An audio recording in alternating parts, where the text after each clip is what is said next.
Hello everyone. So today the topic is democracy.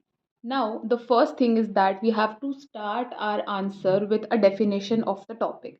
So the definition is democracy is a form of government in which the power rests with the people. Means ये एक ऐसी form होती है जहाँ पर जो सारा power होता है जो सारा के सारा पावर होता है वो किसके पास होता है, लोगों के पास होता है. And they exercise it either directly or through the elected representatives. अब या तो वो जो लोगों के पास में पावर होता है वो उसको डायरेक्टली यूज कर सकते हैं या फिर they can exercise their power bye there elected representatives, जो कि हम लोग उनको चूज करते हैं. ठीक है. After that it ensures equality, freedom, and participation in the decision making. This is the most important things that democracy इस चीज़ के बारे में ensure करता है that everybody has these type of things in their daily life. The first thing is the equality, that everybody is equal. The second thing is that freedom, that everybody has a freedom of doing their own things. And the third one is the participation, that everybody should involve in the participating things in the democracy.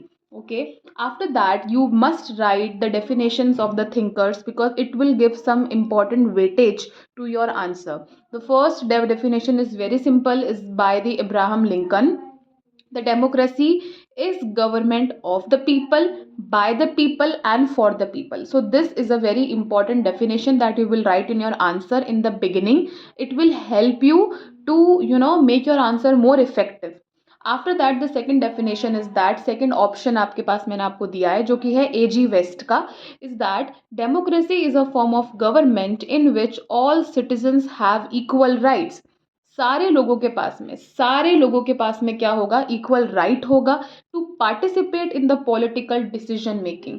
Obviously so ये सब चीज़ें बहुत important है definition के अंदर डालना, that it is a form of government जहाँ पर क्या है, in which all citizens have equal rights to participate in political decision making. Okay, so ये keywords हैं, ये वाले सारे जो हैं वो keywords हैं, that equal right हो गया, जो decision making है, ये सब कुछ डालना important है. Now coming to the next topic is the types of democracy. Okay, so basically importantly we have five types. Okay, the first one is the direct, second one is the indirect, third one is the parliamentary, fourth one is presidential, and the fifth one is social democracy. So now we are going to discuss one by one. Okay, so the first type is the direct democracy. अब इसमें क्या होता है, the first point is citizens directly participate in the decision making. ठीक है. Second क्या है, it is suitable for the small communities. मतलब क्या बोल रहा है ये कि लोगों के पास में ये डेमोक्रेसी, डायरेक्ट डेमोक्रेसी का मतलब क्या होता है, दैट जहाँ पे लोगों के पास में लोग जो हैं वो डायरेक्टली पार्टिसिपेट करते हैं in the decision making without any role of intermediaries. Okay, ये इसमें पॉइंट बोल रहा है. सेकंड इसमें ये बोल रहा है कि this is suitable for the small communities. अब यहाँ पर ये तभी हो पाएगा जब लोग की जो क्वांटिटी है, लोगों की जो क्वांटिटी है वो कम होगी. एग्जाम्पल मैंने यहाँ पे दिया है, elections in villages in India for sarpanch. अब गांव के अंदर वी ऑल नो दैट गांव में जो है वो लोगों की क्वांटिटी बहुत कम होती है, पॉपुलेशन काफ़ी कम होती है वहाँ पे. तो उस वजह से क्योंकि यहाँ पे पॉपुलेशन ऑलरेडी बहुत ज़्यादा कम है तो सारे लोग जो है वो इसमें पार्टिसिपेट कर पाएंगे. ठीक है. उस फॉर्म ऑफ डेमोक्रेसी को हम बोलते हैं डायरेक्ट डेमोक्रेसी. अब यहाँ पर सेकेंड टाइप जो है वो है इनडायरेक्ट डेमोक्रेसी. अब इसका मतलब क्या है, जहाँ पर क्या होता है, citizens elect their representatives to make decisions on their behalf. ठीक है. इनडायरेक्ट डेमोक्रेसी का मतलब ये होता है जहाँ पे लोग जो हैं, पहले जो लोग हैं वो अपने कुछ रिप्रेजेंटेटिव्स को इलेक्ट करते हैं by the process of elections. And जब वो लोग इलेक्ट होकर के बन जाते हैं एमपी या फिर एमएलए, उसके बाद में वो जो एमपी और जो एमएलए होते हैं वो हमारे लिए क्या करने वाले हैं, डिसीजंस करने वाले हैं. इस तरह की डेमोक्रेसी को हम बोलते हैं indirect democracy. And it is practical for the large countries only.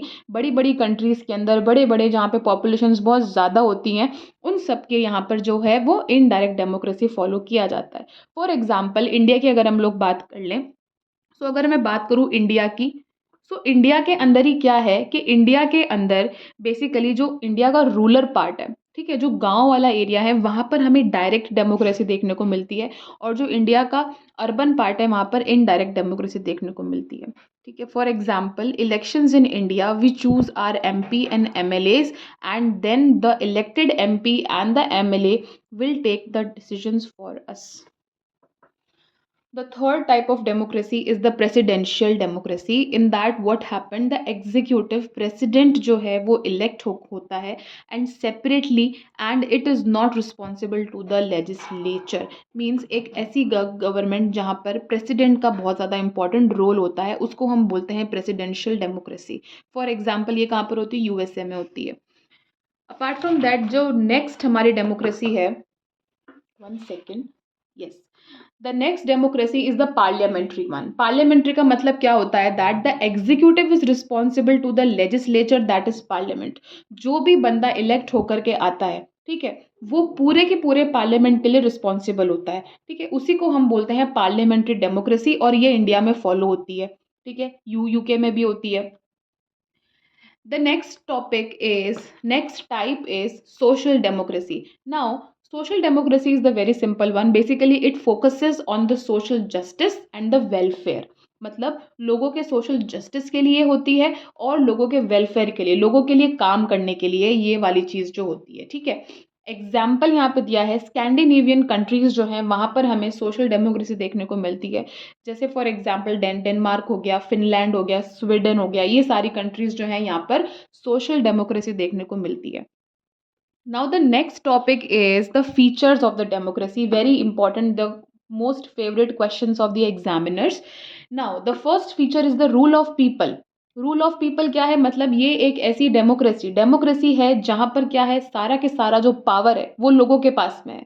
So people are the ultimate authority here. We the people of India we will choose our representatives. Fine, so the first point is clear I hope. Rule of the people. Second है यहाँ पर free and fair elections. Now citizens choose their representatives through the elections. Okay, हमारे यहाँ पर एक elections होते हैं जो कि हर 5 साल में होते हैं and by that elections we the people of India, we the citizen of India, we choose our own representatives and यही जो रिप्रेजेंटेटिव्स होते हैं आगे चल करके they will form a government for us. The third point is accountability. Simply accountability का मतलब होता है responsibility. Means government is accountable और we can say government is responsible to the people of India. Okay, जो लोग हैं उनके लिए जो है वो सरकार जो है हमारी वो अकाउंटेबल है, वो रिस्पॉन्सिबल है.